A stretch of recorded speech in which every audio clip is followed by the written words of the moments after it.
hampir setiap kali kita serah kat kawasan yang termasuk yang bukan Muslim, dia orang akan masuk Islam.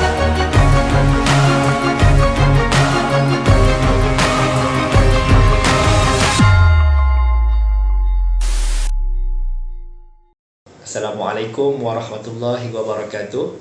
Saya Muhammad Hafiz Firdaus bin Toharuddin selaku urus setia Izifada Sdn Bhd, yang mana sebelum ini kami pernah bekerjasama dengan Izi Korban, bermula dengan program korban di luar negara dan juga akikah di bulan Ramadan. Ketika itu Izifada akan bekerjasama dan pergi memberi bantuan di sana.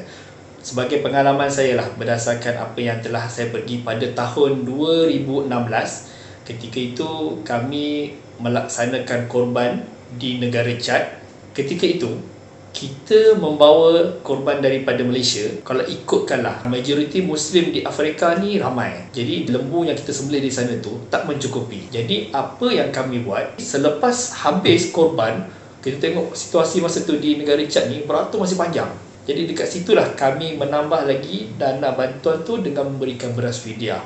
Jadi beras fidyah ini adalah sebagai, pada mulanya sebagai top up kepada daging sembelihan korban yang tak mencukupi. Pada tahun 2017, saya juga mengagihkan fidyah di kem pelarian Rohingya. Pengalaman saya ketika itu pertama kali juga, dalam 100 kg kita bawa beras ke dalam kem. Cara pembahagian dia, pada mulanya kami tak bekerjasama dengan askar. Jadi kita berurusan terus dengan ketua kem. Dia bawa ke satu kawasan tu dalam. Kita mula kita fikir ingat nak kena colik lah. Kita ingat macam ke mana dalam ni kan. Dengan masuk celah-celah kem, dengan lorong-lorong. Jadi rupanya sama-sama tepung nampak beras kita tu dia orang dah sediakan. Dia kata, Mr. Hafiz, dia kata kalau nak ambil report apa-apa pun segera, dia kata. Kita tak boleh lama sebab kalau kalau ada yang macam report ataupun datang askar ke apa, akan jadi susah lah, ataupun polis. Kita ambil gambar tu sebenarnya tak sempat pun. Kita macam nak buat juga mock-up untuk ambil gambar dan buat serahan. Semua tu berlaku 10 kilo tu dalam masa 5 minit ke 6 minit je. Siap semua.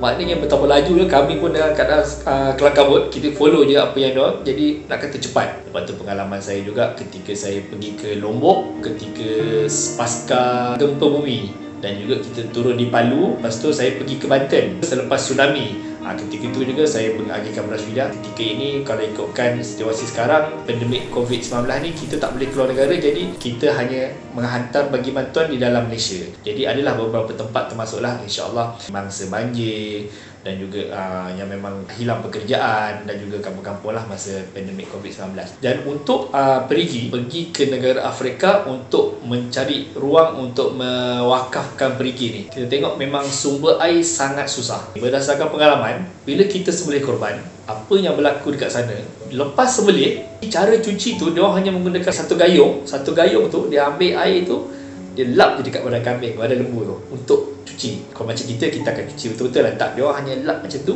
dan terus masak. Makan-makan tu kita rasa pasir.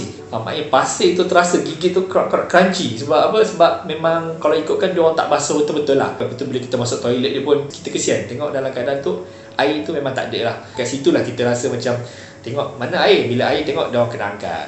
Lepas tu saya juga pergi pengalaman di Filipina, yang mana kita juga bagi bantuan perigi, duduk satu rumah macam homestay dia buat.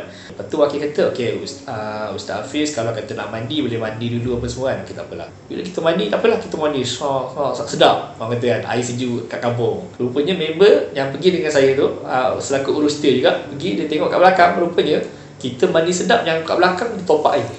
Kita mandi, dia top up. Dia mandi, top up. Rupanya orang kat situ, dia orang akan tekan juga, maknanya ambil air di perigi dan bawa air tu ke tempat kita orang duduk tu. Setiap hari dia akan top up.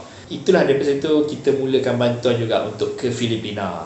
Dan apa pengalaman bila kita kata pergi ke Kemboja, alhamdulillah saya hantar ke Timur Kemung. Kawasan tu kalau ikutkan memang kawasan Islam ramai, tapi macam Kemboja ni memang kalau katalah satu kampung tu ada 200 keluarga Islam, dia akan terselit. Celah-celah tu satu orang yang bukan Islam, keluarga Islam. Jadi susah ni semua sama-sama. Jadi buatlah satu tube well dekat satu kawasan. Bila kita buat, alhamdulillah kalau ikutkan daripada laporan daripada wakil kita, hampir setiap kali kita serah perigi kat kawasan yang termasuk yang bukan Muslim, dia orang akan masuk Islam. Alhamdulillah, bila kita pergi tu, diorang ada satu program syahadah.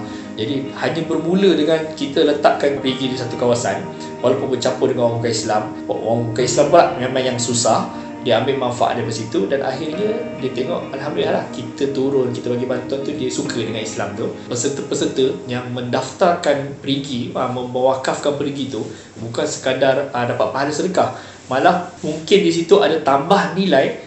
Bila mereka masuk Islam tu, besarlah manfaatnya. Untuk maklumat lanjut berkenaan penyertaan wakaf perigi dan juga pembayaran fidyah, boleh terus ke Facebook kami di Easy Fidyah, ataupun boleh layari di website kami di bawah ini.